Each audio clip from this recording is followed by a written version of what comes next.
আজ আমি বানাইব Korean ramen, যেটা আমার বন্ধু দিয়েছে। এর মধ্যে আছে দুটো স্যাসেস, একটাতে হচ্ছে ভেজিস আর একটাতে মশলা থাকে। আর এটা এবারে জল গরম করতে দিয়ে দিয়েছি। তারপরে দিতে হবে ওই রামেনগুলো। এরপরে আস্তে আস্তে জল ফুটতে শুরু করেছে। আম, আমি এরপরে ভেজিসগুলো অ্যাড করে দিয়েছি, কারণ ওটাও ভালোভাবে ফুটতে হবে, তবে কাঁচা কাঁচা ভাবটা চলে যাবে।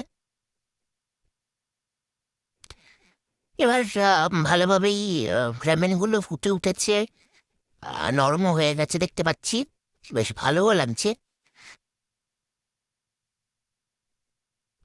এবার হচ্ছে শেষ পর্যায়ে প্রচুর মশলা দেয়, ম্যাগির মতন কিপটে নয়, একটুখানি মশলা দেয় সেটা না, অনেকটাই মশলা দেয়। আর এটা যেহেতু স্পাইসি, তো সেরকম বুঝিয়ে দিতে হবে।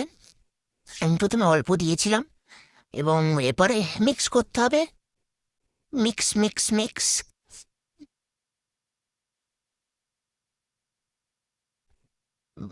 আরও মিক্স করেই যেতে হবে। তবে আসল কালারটা আসবে, যেটা ওই কোরিয়ান ড্রামাতে দেখায়, সেরকম কালার আসবে।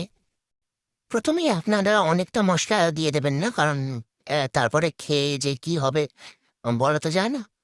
হসপিটালে পৌঁছে গেলেন হয়তো, তাই জন্য অল্প অল্প করে মশলা দেবেন এবং মিক্স করবেন। দেখুন আস্তে আস্তে কালারটা চলে এসেছে। খেতে কিন্তু খুব সুন্দর হয়েছিল। ব্যাস এইটুকুই পাই।